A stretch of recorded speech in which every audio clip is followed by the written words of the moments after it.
Doctor, I was shocked today in one of the book to find that there is one of the greatest thinker who claimed to know nothing. Do you know who is he and how did he come to that?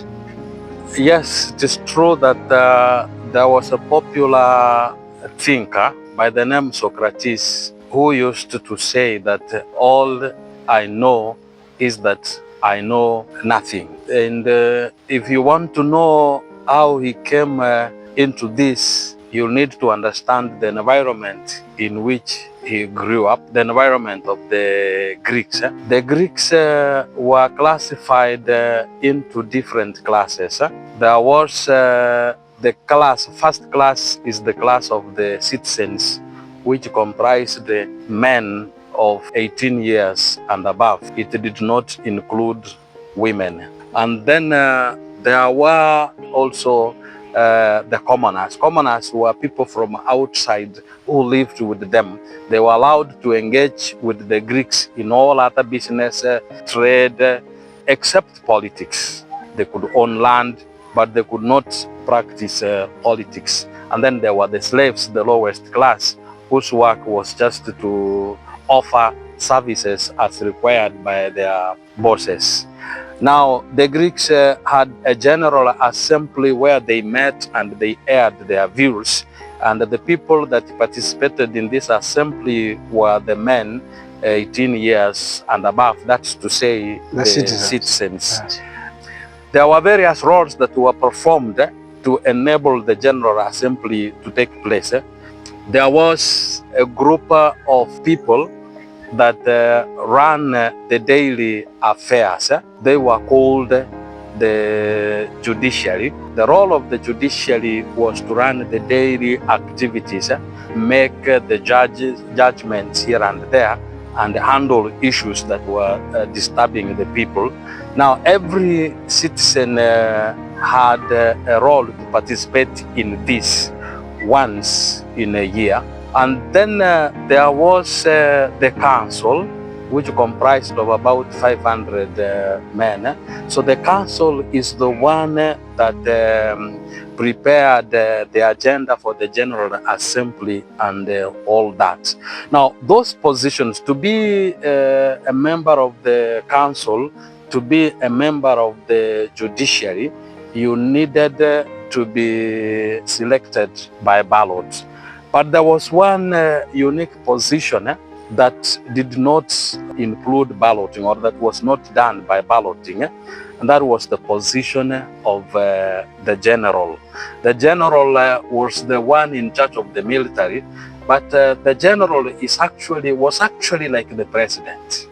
He's the one who ran all the affairs, who guided the political affairs of the state, who controlled the fights between one community and another. So this role of the general was very, very powerful one, and it was aired by most of the people. But then to win this, you needed to be a good speaker. You needed to know how to talk to the people. You needed to know how to sweet talk the audience so that you could be elected.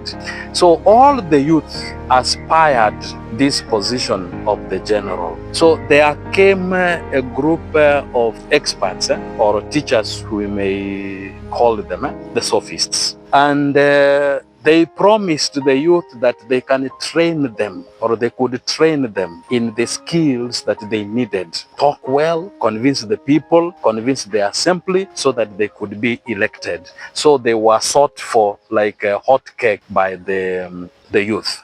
Now, it is within this environment that Socrates decided to cross-examine these people that claimed to have knowledge, and that they could teach the youth the skills that they needed to convince the people.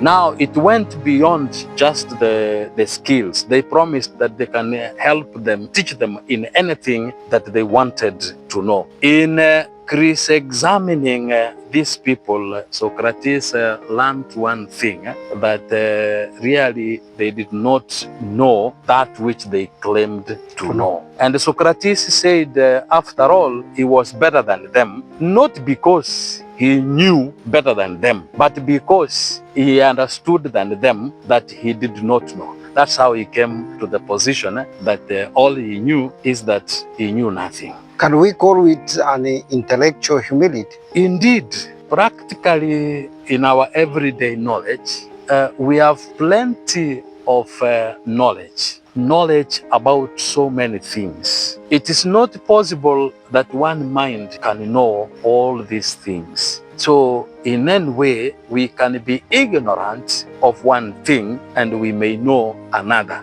Socrates said he knew nothing, and he knew that he knew nothing. What he meant in this was that he had a limitation in knowledge. And it is true that our knowledge is limited. So what does this mean to us? It is a humble position that makes you to desire to continue inquiring, continue knowing. We learn in our everyday life that the more you know, actually the more you realize that you do not know. When you started nursery, you thought knowledge was about the things that you encountered. When you went to primary school, you learned at least that you have known more than you knew when you were in nursery. When you went to high school, you discovered more things than you knew. When you went to university, undergraduate, you discovered quite a big range of knowledge. But while you thought that you were learned, if you go to masters, you realize that there is still more than what you learned in undergraduate. So the more you go to doctorate, you still realize that even in that which you know, there is still a lot to be known that you did not know. So that's why they say our knowledge is gradual. We do not have our knowledge all at once. We are not like God. We gain our knowledge gradually. So assuming this position of ignorance makes you desire always to know more. So they call it like a catalyst for inquiry. It's only when you assume that you do not know, or when you understand that there is a lot that you do not know, that you desire to know more. But when you think that you know much, you keep on learning. There was a very interesting clip in the social media. This famous footballer, Drogba, said he went into a meeting somewhere, and he went into a hotel, and they found a number of the richest people seated there, that they are waiting to attend a conference by an expert about making money. And they just asked one of them why he desires to make more money when actually he already has more. And you know what he said? That if you have to remain in the business of making money, you need to learn the new skills, the new techniques that are there. So they were willing to attend a class of 1 week where they pay more than $100,000. $100,000 in terms of Tanzanian shillings, that will be like how much? I don't know how many millions. That is a lecture of just 1 week, lessons of 1 week. They are paying that much because they know what it means. Now that's what it means now when you realize that there is something you are lacking. So you always desire to know more. Can we say that realization of one's ignorance is the beginning of wisdom? Exactly. We have a very interesting quotation that I always love, that God, give me the serenity to accept the things that I cannot change, are beyond me, and give me the courage to change the things that are within my powers to change. And most of all, give me the wisdom to know the difference. So wisdom helps us to know the difference between what is and what is not, what is and what is not. It is in wisdom that we come to discover the limitations of our knowledge, and then we can desire that which we do not know. Thank you so much for your time, Doctor.